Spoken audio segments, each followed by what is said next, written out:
is a news show. Sup Nation, hope you're having an awesome Thursday. My name is Philip DeFranco, and if you're not familiar, this is where I talk about news type stuff and things that matter to me today. And quick note for the next 24 hours or until they sell out, my favorite shirt of the week, I call it All the Feels, is available, so it's in several colors, male, female, if you want to get it, link to that down below. Support artists from the nation, support the show, and just get cool stuff. That was that, and then this is the first story of the day. The first is someone that I don't usually talk about, and that is Amanda Bynes, not because I don't find her interesting, but usually because I think that maybe something's actually wrong with her. Not like Lindsay Lohan, like, oh, you're a sloppy mess. Like, I wish that you had better parents and a better upbringing, but like, actually something wrong. But she says that's not the case. Saying, quote, I have no clue why people say I'm insane. Every time I've heard it, it came from an ugly person's mouth, so I don't care. The only ones lying about me having a mental illness are people I don't talk to. But in the same interview, she denies ever doing drugs, sorry, or drinking, sorry again. But also she took pictures of herself hand-brawling, so that's a thing. So the main point of this story, while I am not calling Amanda Bynes crazy, I will say that crazy usually doesn't know it's crazy. That's really the lesson here. And Nation, I want to talk about advertising. You know, I was out here for YouTube Brandcast, all the upfronts, everyone's talking about advertising, sell this, sell that.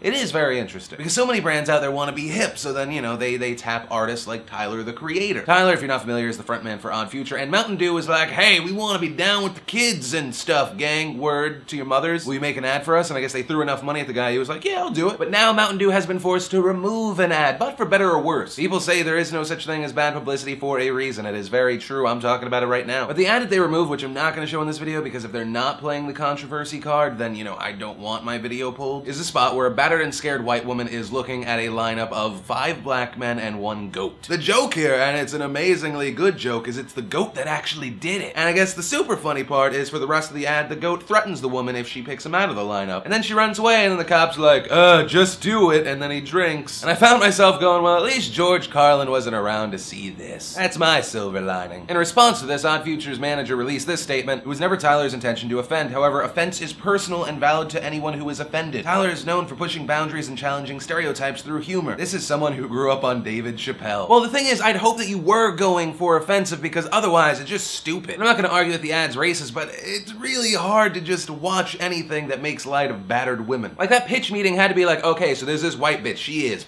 fucked up, and she's trying to pick a guy out of lineup, and there's like 5 brothers. But here's the Shyamalan twist: it's not any of those guys, it's a goat, a gangster goat. We call him Double G, and he threatens that stupid white bitch that got beat up. Bitch hobbles away because she's scared. Goat gets off. We all win. I'm Dave Chappelle. And then people just threw money at that. Then, in really interesting news, 3 men were arrested in connection to the Boston Marathon bombing. 2 of them are accused of hiding suspect number 2's backpack, which was filled with emptied out fireworks, Vaseline, and homework assignments, as well as his laptop to protect their friend from authorities. The third of the 3 was Robel Filopos. He's being charged with making false statements to the FBI and faces 8 years in jail, while the other 2 face 5 years in jail. And while it does seem the 3 suspects had no prior knowledge that this event was going to happen, it does seem like they tried to protect him. According to the complaint, the 3 new suspects saw the pictures of the bomber, noticed that it kind of looked like their friend, but they didn't know what to do, so they went back to their room, panicked and confused, watched a movie, and it was there that they noticed the backpack filled with the emptied out fireworks, Vaseline, which may have been involved with the pressure cooker bomb, and it's believed then they removed the backpack from the room to protect their friend. And afterwards, there was a text conversation between suspect number 2 and one of the guys. And here's the deal: I understand trying to protect your friends, but for this, you call the police. The fact that they threw away the Vaseline shows that they may have, like, kind of known that this was an actual situation. The question would be, why else would you do it? Instead of just trying to contact suspect number 2, and even if you did, if you had also called police, it is very likely another police officer would be alive today. I don't care who that friend is, how many hours we spend playing Halo together, if they could possibly be the person behind several murders, one being an 8-year-old boy, and hundreds of people being maimed, yeah, I'm calling the police. At the end of the day, what these college students really did was aid a terrorist. But Nation, that's my opinion. What would you do in that situation? Then in news that's just gonna add to the conspiracy theorists and speculation about Guantanamo Bay, and maybe with good reason, an attorney of one of the people at Guantanamo Bay was found dead in an apparent suicide. Andy P. Hart, a federal public defender in Toledo, Ohio, apparently died of a self-inflicted gunshot wound. Hart reportedly left behind a suicide note as well as a thumb drive, which is believed to have his case files. What the suicide note at this time is unknown. And all this news has has a lot of people talking. Hart was assigned to defend Mohammed Rahim al-Afghani. The government believed that he was a top al-Qaeda official and Osama bin Laden's translator, who was detained by the CIA and allegedly subjected to torture methods, until he was transferred to Guantanamo Bay in 2008. Hart was also the attorney for Adel Hakimi, a Tunisian who's been detained at Guantanamo Bay for 11 years. As of right now, the prisoners have not been informed of this death, but it really just makes you think, what was this about? Is there any connection? But before we jump to conclusions, Hart also defended other people. He represented several other defendants, but it could really just come down to the reason some people do it. Recently, it was announced Hart's entire office would face furloughs as part of the sequestration. If you lose your job, you lose your money, a lot of people don't see a future. Could that possibly be it? The main thing we know right now is we don't know exactly why right now, but that hasn't stopped anyone online to start talking. And I get it, when you don't have information, you speculate. So question to you, nation, do you think that Guantanamo Bay, this guy's suicide, there's a connection there? That maybe he didn't commit suicide, that there was some sort of setup that he would not leave behind his 11-year-old daughter? Or is it the more simple case of just a regular suicide? I'd love to know what you think, where your head's at, so that is going to be your question of the day. But nation, that's really everything I want to talk about. I gotta go jump on a plane, go to Florida, see my dad for his birthday. Happy birthday, Papa DeFranco. I'm excited to come down and watch Iron Man 3, take turns playing Blood Dragon, beat up homeless. We don't beat up homeless people. Also, big thanks to the sponsor of today's show, Netflix.com/PhillyD. Use that URL, you get a free month into streaming movies. But, of course, as always, my name's Philip DeFranco. You've just been filled in. I love your faces, and I'll see you Saturday.